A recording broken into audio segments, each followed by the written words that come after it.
Okay. So far we have seen the basics of, not the basics, like just the introduction about Docker, like what is Docker, what is virtualization, what is containerization, the difference, right? I have explained you, right? I have explained you the difference, like virtualization, containerization concepts, that and all, right?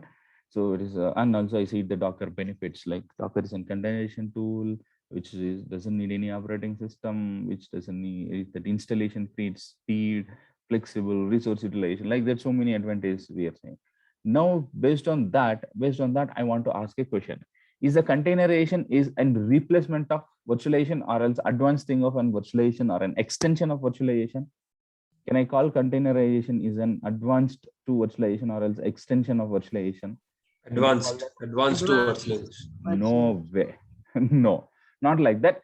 This is a different concept. Okay, this might have benefits, but it is a different concept. There is no, you can compare, but you cannot tell containerization is an extension or else enhancements of this. Not like that. They are totally two different concepts.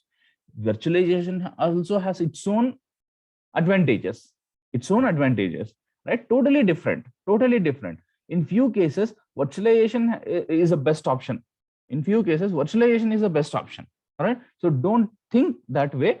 Right. There are benefits in containerization compared to virtualization, but virtualization also has its own benefits compared to containerization. So it is our requirement. Maybe for my requirement, virtualization may be the best concept, right? Or else containerization may be the best concept, right? So we have to think of and use it. Don't think like always containerization is the best option. Don't think like that. Okay, fine. So there, if someone asks like, is this an enhancement? No, they're totally different concepts. Totally different concepts.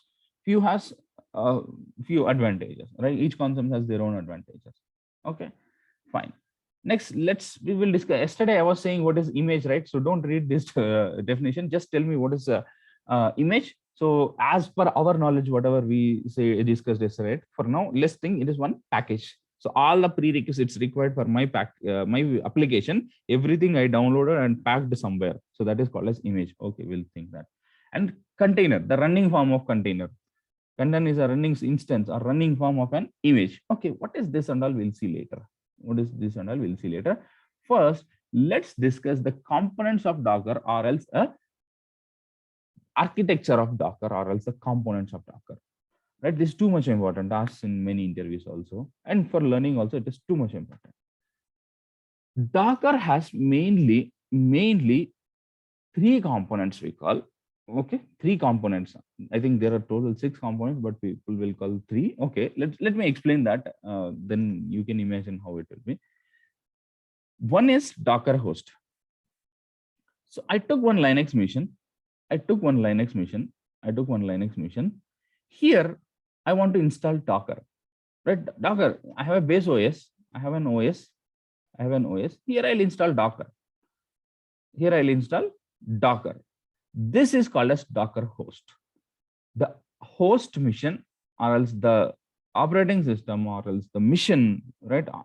Wherever you install Docker, that is going to be your Docker host. This is one component. Now, if I have installed Docker on this mission, I need to connect to this. Docker works based on some commands. Works based on some commands or API. There are different ways, right? There are multiple ways. Now, if I want to connect to Docker and execute some Docker command, means first I need to connect to this host. Means the Docker host I need to connect. So if you want to connect to that host, you need to use some clients like Git Bash or Putty or some other thing, or else like through program, Java program also you can access Docker, Python also you can access, like the different programming you have to connect. So there will be one client where you will run that Docker API or Docker commands. This is called as Docker client. Okay, understood these two? What is Docker host and Docker client? Have you understood, guys? Yes, sir.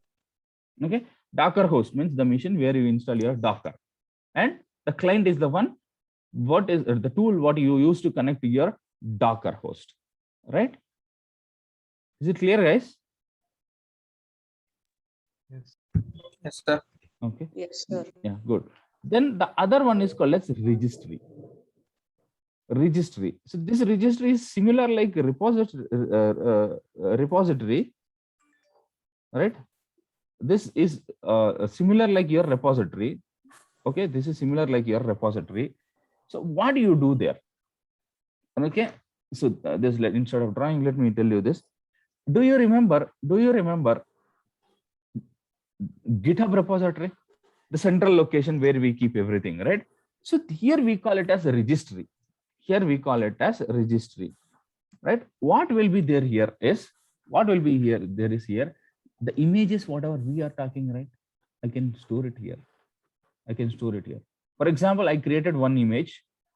I want to run that. For example, this is my dev environment, dev Docker, one Linux instance.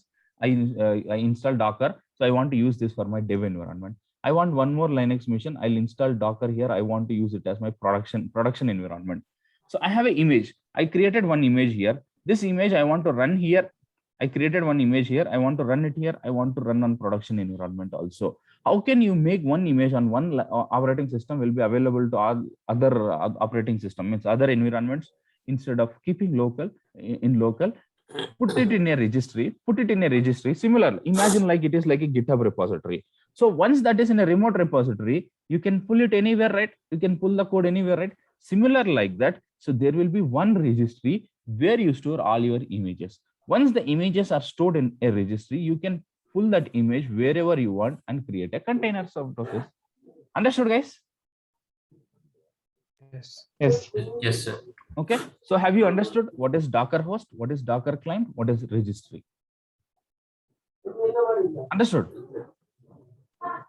Yes, sir. Yes, sir. So now these are the components, right? So Docker host, client, registry. One mute. So the registry can be anything, like there are Docker default registries are there, public registry, private registry, like we can use Nexus, we can use AWS ECR, right? There are so many things. We'll see that. Right? One registry, same like GitHub, one repository where we store source code, right? Similar like that, there is a registry where we store images. So we'll discuss more about what type of registries, these and all, slowly we'll discuss. But these are the things. Now, if this is the case, now if I install a Docker host here and client to and connect to this using Docker, Git bash. Now tell me what is going to be my Docker host here. In that scenario, what is going to be my Docker host? This machine itself, sir. Docker. This machine itself is my Docker host, correct? Next, what is going to be my Docker client? Git bash. Git bash. So registry, you don't know as of now. There will be one registry provided by Docker itself. There will be one registry provided by Docker itself. So consider that. Okay. So same like we have Git bash, right? So GitHub, right? Similar like that. There is one registry, Docker registry itself, Docker hub. We call it as Docker hub.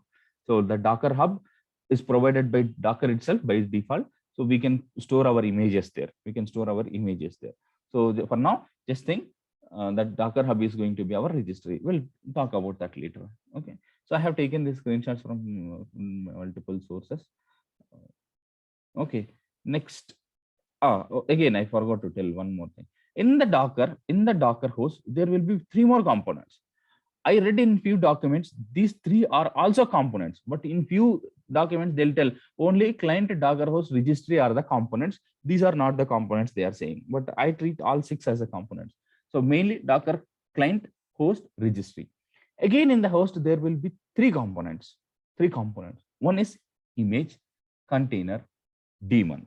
So what is image? Just now I said, right, we know everything. We will pre-pack for my application, whatever the required, we'll download and we'll package inside that image. So that is image. Now using that image, I can create a container. For example, here on Docker host, with my requirement for my application, I created an image. If I want to push that image into Docker registry, I can push it. Or else if I don't want to push it, okay, I can leave it, right? For example, like this. I have an image. I want to create one image. So I created this, right? So I want to make this, I want to push that into a registry. I can push it. I want to pull it somewhere. I can pull it and create a container out of it, right? No, or else I have the image already. I want to create a container out of it. Okay, you can create this. The running form of the image is nothing but the container, right? So now I can create a container. So you understood the pre-packed image, the required thing, everything package, that is image, and the running form of that image is nothing but a container. Next, there is one important thing called as daemon. There is something called as daemon. What is that? Is I connected to my host through the client. Using my client, I connected here. Now I'll execute one Docker related command.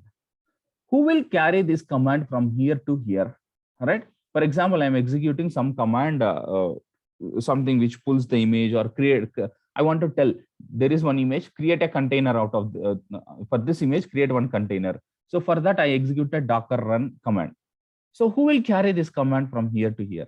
Right. So the daemon will act as a communicator between this client, host, and registry. Client, host, registry.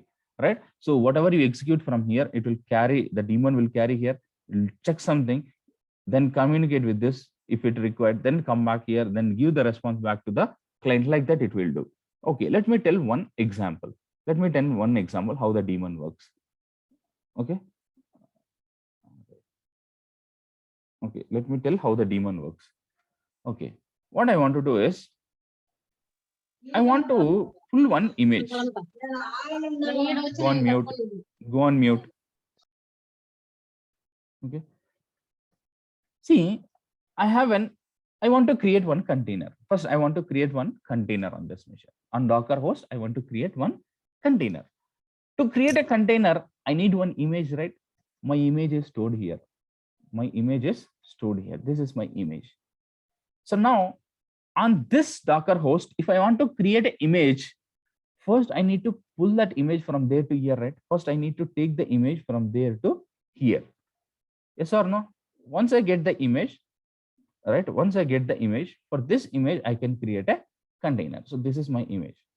This is my image. So for this, I want to create a container. So for example, this is my container. This is my container. So using this image, I want to create a container. Yes or no? So my aim is I want to create a container. So, but for that container, to create that container, the image is present in the registry. So for that image, I want to pull it into my Docker host. Then using this, I want to create a container. Understood, guys? Yes or no? Yes, sir. Yes, sir. Okay. And using this image, can I create multiple containers? Using the same image, I can create multiple containers on the same host.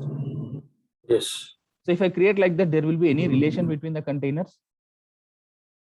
No. No, Yes. even though they are created from same image, they are totally isolated, right? They treat it as different applications, right? Okay, fine.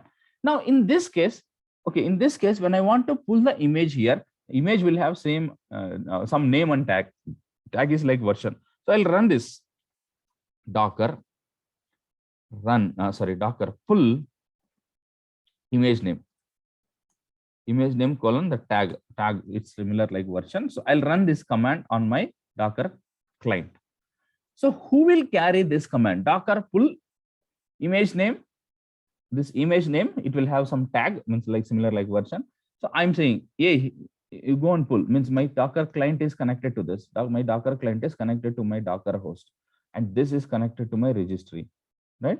Now I'll execute this command. Who will carry this command to my Docker host is daemon. Daemon will, when I execute on a Docker client, the daemon will carry the command here, and it will try to pull the image from there to from registry to here. But before pulling, it will check one condition. It will check one condition, whether the image is already existing in the local or not. Whether the image is already existing in the local or not. So first, when I execute this command, daemon will carry the command. It will give to the Docker host, and it will check.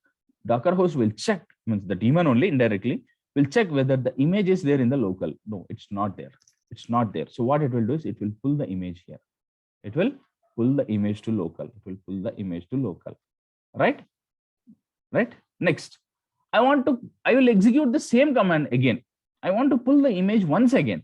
Now what Docker host will do, the daemon will do is it will carry the command here. It will check whether the image is there or not. The image with the same name and tag is already there. Why should it pull again? Right? So it will not pull. Right? It will not pull.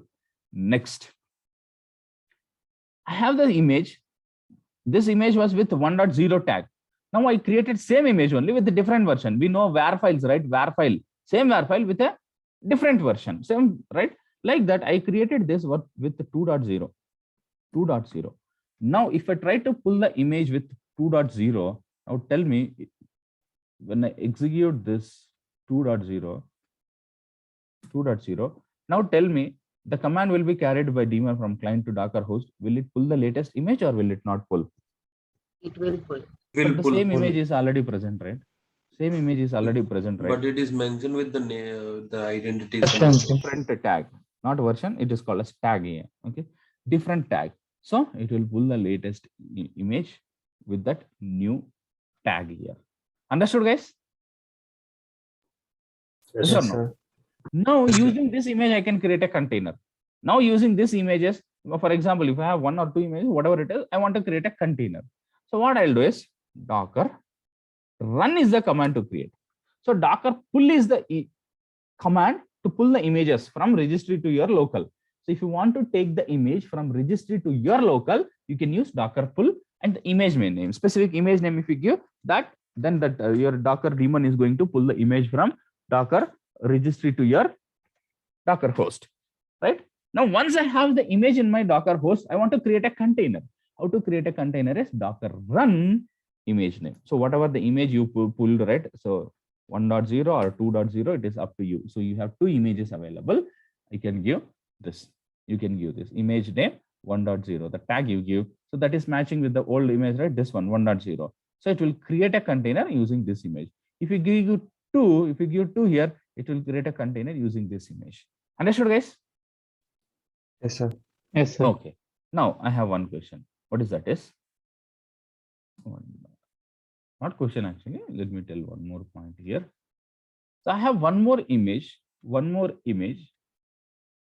with same image with a different version. Same that image name. The name of the image is itself is image name. I have 3.0. Right now, if I try to run that without pulling, without means I haven't executed pull command. Directly, I'm going to execute a run command. What will happen now? The image is there in the local.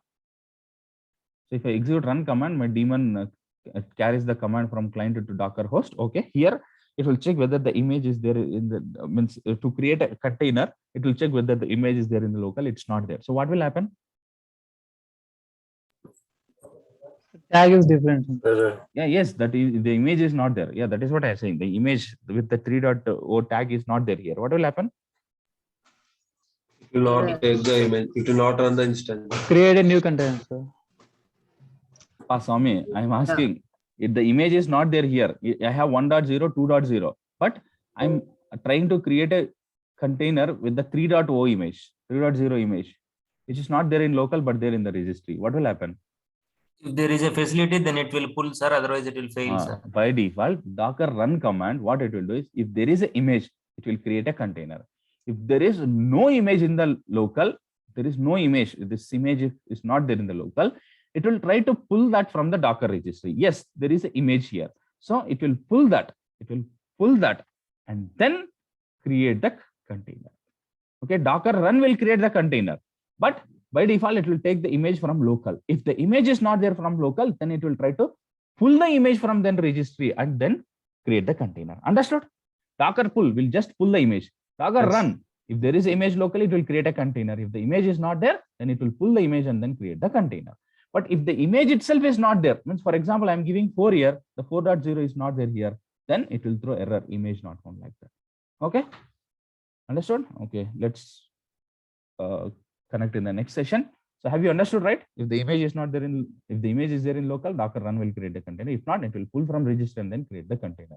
If the image is not there in local and also in registry, then it will throw error. Image, invalid image not found, like that. Okay. Okay. Oh,